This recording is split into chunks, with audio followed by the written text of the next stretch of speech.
Okay. Assalamualaikum warahmatullahi wabarakatuh. And a very good day. So we continue on chapter 3.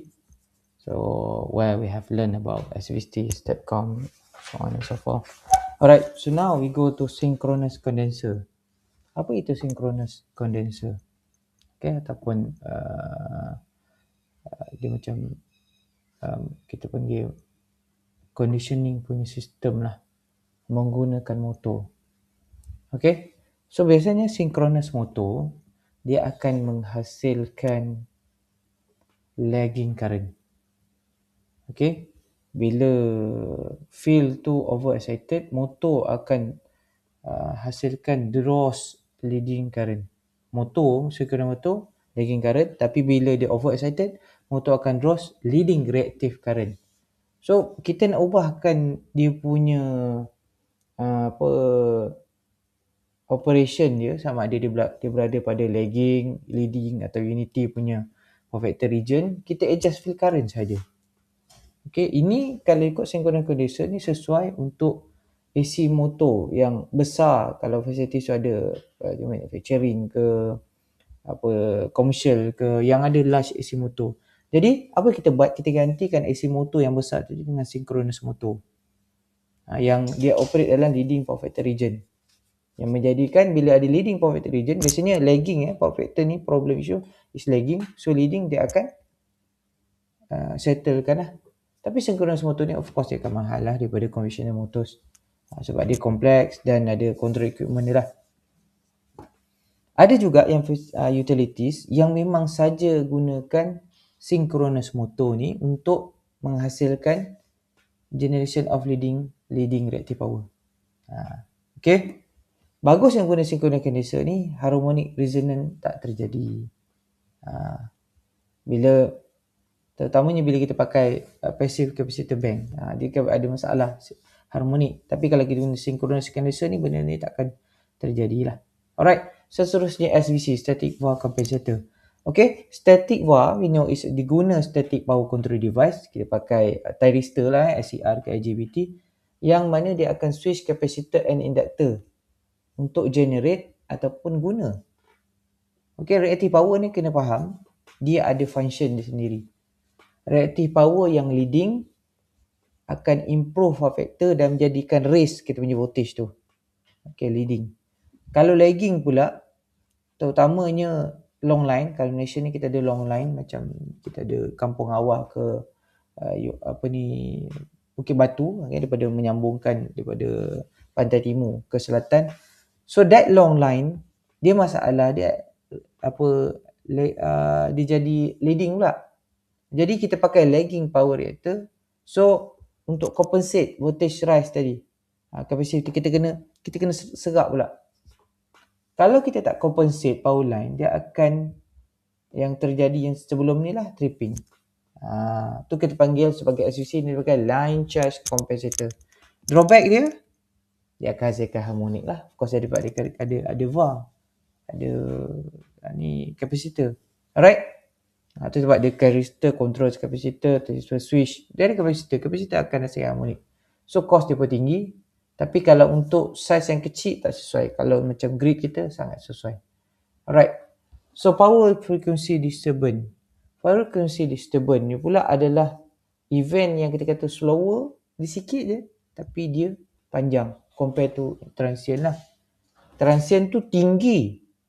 Dia punya magnitude is high, tapi dia sangat short. Alright, dia boleh jadi satu cycle, second ataupun seminit. So dia macam keadaan macam flickering ataupun bumpy ride elevator kan. Dia tak baik untuk equipment lah. Antara efek dia boleh menyebabkan equipment kita kalau berterusan mengalami power frequency punya disturbance, dia akan tripping. Dia akan fail. Alright? So, bergantung. Ada equipment yang very sensitive to power frequency, ada equipment yang tak. Bergantung kepada, of course lah, equipment tu sendiri. So, sangat bila equipment tua, sensitif. Yang muda, macam kita lah, orang muda tak sensitif, orang tua lebih sensitif. So, that frequency disturbance are slower and longer lah. So, jadi, instrumentation pun simple lah kalau kita nak buat. Seterusnya, kalau kita tengok antara application distribution, voltage side. Voltage side ni juga ada antara lah application distribution berkaitan dengan bila kita switch large load. Saya dah terangkan. Range between 600 and 100 full load current. Dan dia jadi sekejap je, 2 to 8 second. Bergantung kepada inertia. Ni bila kita switch on 5 horsepower kepada line kita, so dia akan impact the first half reach value of sampai 860 M lah. Seterusnya, ini industri yang kita boleh katakan besi lah, besi yang menghasilkan besi, sebab keperluan sekarang nak buat kereta ke, nak buat kenderaan ke, building ke, besi tu sangat digunakan. Jadi arc furnace mesti ada dekat industri kita. So ni adalah sag due to arc furnace kita ni. Masa switching kali pertama, dia akan drawn that current menyebabkan drop voltage. Dia bukan drawn, dia bukanlah draws large current menyebabkan voltage akan drop. Itu daripada voltage sag. Tapi bila dah lama, dia stable, dia okey je, uniform. Kita tahu arc furnace ni dia non-linear. Dan harmonic current yang produce sangat-sangat tinggi. Jadi kita boleh nampak dekat power line kita tu, bila furnace tu kita supply, dia sampai 30 ke 50 MVA punya range ataupun lagi tinggi. Tu sebab sampai sekali for each furnace transformer ataupun reactor, furnace ni kita ada transformer reactor dia juga dia ada harmonic filter dia sendiri that supply 34.5 kV ataupun kalau Malaysia 35 kV lah. Alright. So biasanya arc furnace ni dia operate bersama large capacitor bank dengan harmonic filter. Tujuannya apa? Again, untuk improve power factor dan juga untuk filter out that harmony frekuensi yang ada. Jarang-jarang arc furnace dedicated lah. Tapi biasanya kalau biasanya dalam sistem TNB yang saya pernah ni, normally this company yang besar ni dia directly dia ambil 132 kV dan dia ada dia own transformer untuk step down kepada level yang bersesuaian dengan dia punya furnace lah. So jadi dia orang memang sangat-sangat macam ibarat macam transmission punya line punya ni lah part. Sebab dia tahu bukan sahaja reliable, nanti kita akan belajar pasal SAIDI-SAIFI lah. Tapi juga tentang kesan akibat dia. Alright, utility fault boleh jadi juga. Sebab overhead power line saya tunjuk itu boleh encroachment, lightning, bla bla, so on so forth. Tapi biasanya ada yang jadi permanent fault, ada yang jadi kita katakan temporary lah. So bila temporary tu yang jadi dia macam tu. Kalau permanent fault terus straight, tapi kalau tak permanent fault biasanya dia akan sampai 40 ke 60 cycle. Alright. Kalau tak settle juga duk bagi utility fault ni, dia akan shutdown lah untuk lepaskan. Kita buat correction. Seterusnya sag and swell. Bila kita tukarkan transfer yang saya dah terangkan kali sebelum ni, sag and swell generated transferred from one source to another. Kita kena faham setiap facility memang ada genset. Apa-apa jadi dia akan kick up dia punya genset lah. Boleh jadi voltage sag due to generator step load ataupun step load rejection. Dua-dua boleh jadi. Boleh jadi swell, boleh jadi sag. Low frequency noise. Kalau kita tengok pada signal yang kita bagi ni, sinusoidal signal ni, dia ada low frequency noise yang di superimpose dengan 480 volt punya bus. Kena faham. Low frequency noise signal ni frekuensi dia multiple fundamental frekuensi. Dia kecil je, dia tak sampai tahap sampai harmonik. So contohnya dalam plan yang ditunjuk ni ada aluminum port line yang dia tengah operate. Power factor untuk improve. Tapi bila power capacitor bank tu bersambung, noise is no significant noise lah, tak ada. Tak nampak. Tapi masa tak, low frequency noise tu akan nampak lah. So turn off dia, noise terus nampak pada waveform macam ditunjukkan tadi lah. Because apa? Capacitor bank absorb higher harmonic. Sebab dia pun ada harmonic punya filter lah. So tapi dia tak akan affect the whole system. Okay. So normally dia akan kacau kita punya communication system lah.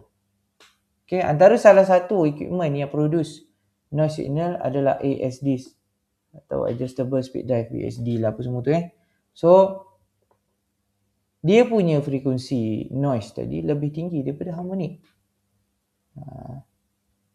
Dan dia akan kesan kepada bila noise ni dia akan kacau kita punya sensitive data dan signal circuit lah. That's why kita boleh nampak pada kita punya signal tu nampak. Apa dia punya cure? Salah satunya adalah kita guna isolation transformer. Kita ada primary which is dia akan asingkan lah, isolate macam tu lah.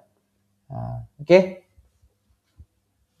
Minimize, kita dah minimizekan noise coupling, kita dah buat shielded isolation transformer. So kita dapat improve. Alright. Seterusnya kita pakai voltage regulator supaya voltage kita constant dalam toleran lah, plus minus. Okay. So bila berlaku macam tu, kita put in our tap changer, kita ada voltage regulator sekali supaya voltage kita tak drop dan dah maintain within the specific limit lah. Yang mana switch tu akan respond kepada signal lah. Dia ada voltage sensing punya circuitry, so dia akan bantu tap connection. Alright. So that secondary winding ada capacitor connected to the terminal, parallel resonant. Okay, the large magnetic created magnetic core jadi decoupling lah. Alright. Dia akan kekalkan kita punya ni kalau ferro resonant semua lah, dia akan kekalkan secondary voltage plus minus 0.5%. It's very very low punya error Then primary voltage plus minus 20% because primary voltage lagi higher lah. Alright. Seterusnya kita pakai static UPS. Alright. Static UPS ni tak ada rotating part ataupun motor generators.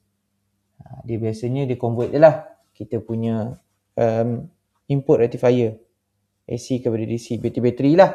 Okay. Macam bateri UPS ni sales bateri lah. Okay. Kita ada dua jenis sebenarnya, offline dengan online mode. Alright. Kalau offline tu dia ada optional battery pack. Kalau online dia lain pula. Dia ada juga tapi dia terus connect to the line. Kita akan tengok apa beza. So offline yang berada pada yang di sini, offline untraceable UPS system, satu offline, satu online. Kita tengok dia punya sistem. Apa beza dia? Okay. Kalau online yang ada dekat sini, okay, offline biasa banyaklah bersepah offline ni sebab dia akan switching, tapi dia akan bahaya dia ada switching impulse sendirilah, which is kita boleh improve dengan pakai online punya UPS. Okay, sebab oleh UPS itu dia supply daripada DC bus, jadi UPS kita ni dia dah isolate daripada source, menjadikan dia punya disturbance dengan transient dengan load tu berkurang dan dia tak switch. Jadi switching transient tak akan terhasil berbanding compare to offline punya type. Alright. Low frequency disturbance, apa dia punya ubat dia? Mesti ada ubat dia kan, kios. Alright. Terutamanya kita dah tahu bila kita pakai online UPS ni mahal daripada offline. Jadi waveform distortion tu higher berbanding normal power lah. Jadi untuk ni kita mesti ada secure dia. Sebab UPS ada harga di level lah. Okay, distortion dia tu boleh jadi kecil, boleh jadi besar. Yang jadi sampai resembling square wave. Jadi kita boleh pakai rotary unreactable power source. Yang mana kita tak ada bateri pun. Rotary ni meaning that dia pakai diesel generator, AC generator, AC motor. So dia different, dia ada prime mover, dia berbeza. So prime mover tu akan running. Ni ada juga. ni genset lah, kita panggil genset lah. Rotary ni genset lah. Kita kalau orang judgement dia panggil genset. Yang mana motor shaft tu dia attach to flywheel. Inertia akan maintain power tu prime mover. Tapi biasalah bila rotary ni dia ada dia punya level dia lah. Sampai lama, contoh 8 jam. Sampai 8 jam dia habis lah. Alright, frekuensi disturbance mungkin tak terlalu teruk. Okay, frekuensi disturbance macam transient. Tapi of course dia ada problem juga. Okay. Dan dia susah untuk diubati. Dia susah kita nak cari. Sebab dia berlaku pada source level. Dia lebih kompleks dan lebih costly. Alright. Kalau disturbance tu yang berkait dengan facility, di dalam facility due to equipment, due to non-linear load, boleh, kita boleh settle. Tapi kalau ada supply macam mana? Which is normally bukan areas of kita lah. Okay. Disturbance dalam facility kita boleh separate kan. Tapi kalau yang daripada ni susah kita nak separate lah. So ni power quality problem, saya dah cerita dengan awak. Poor load, power factor, harmonic contents, notching, DC offset, unbalanced load, supply distortion, voltage extra, voltage flicker. Okay. So poor factor ni saya rasa dah awak dah faham. Berkaitkan dengan bila power factor, normally kalau poor power factor due to kita boleh jadi dia punya reactive power terlalu tinggi. So reactive power tu kita nak improve dengan pakai shunt capacitor. Alright. Alright. So bila reactive component tu large, jadi magnitude load current juga large. Dia kesan kepada apa? Ingat large current hasilkan heat. Jadi heat dissipation dalam feeder tu sangat tinggi, yang relate tu loss. Makin panas kita punya kabel ke equipment kita, makin cepatlah dia rosak. Tu kita kena ingat. Poor load factor boleh jadi juga large feeder boleh drop. Okay. Biasanya kita letak in parallel with the load kalau kita nak ni lah. Okay. Because reactive component biasanya dia akan drawn current lah. Jadi angle dia tu pun, power factor angle juga akan berkurang. Jadi dia akan operate pada tahap yang optimal. Okay. Dalam situation yang sebenar, load power factor should be unity, which is 1 lah. Tapi tak mungkin lah kan. Macam di UTEMS ni kita dapat 0.99, which is because of kita ada power factor kita sendiri. Dan kita daripada harmonic filter kita. Alright. Ada juga loads yang memang containing harmonics ni. Tadi pasal power factor, now is harmonic. Alright. So that harmonic component, third harmonic maknanya frekuensi dia kali 3, 150. Kalau harmonic kita kata integer third harmonic 6, 9, kita panggil triplet harmonic lah. So in power system, the component are symmetrical. Jadi the current drawn tu dengan positif dengan negatif tu sama, macam mirror lah. Okay. Tapi dalam yang harmonic tu, dalam yang symmetrical waveform tadi, dia tak boleh ada harmonic. Dia akan kacau on kita punya element of saturation and rectification load lah. Alright. Okay. Salah satu daripada form symmetry juga kita ada 3 phase, 3 wire system. Okay. Yang ada harmonic phase B, phase C. Okay. Yang mana dia delete by 2n pi over 3 dengan 4n pi over 3. Okay. Without neutral, okay. Apa dia tak ada nak path untuk balik kepada zero sequence, yang mana bila triplet tu dia akan L1 connected yang related tu dengan winding atau transformer, dia present dalam 3 phase ataupun 4 phase wire lah. Alright. Terutama harmonics ni dihasilkan oleh, even kita punya SVC pun hasilkan harmonics. Loads kita tu, SVC tu sepatutnya cater on harmonic, tapi dia hasilkan harmonic. Furnace pun kita gunakan hasilkan harmonic. Jadi that's why dia kena perlukan harmonic. Macam power electronic equipment pun ada harmonics. Kita punya solar PV pun ada harmonics. Alright. Tu untuk jaga kita punya komputer, kita pasang UPS. Biasanya kalau dalam UTEM ni pun dulu each computer we supply by ada juga UPS dia sendiri, dedicated UPS. Sekali dapat komputer, sekali dapat UPS. Alright. So This is untuk nak elakkan daripada harmonic contamination. Alright. Okay, that's all for today. Thank you very much.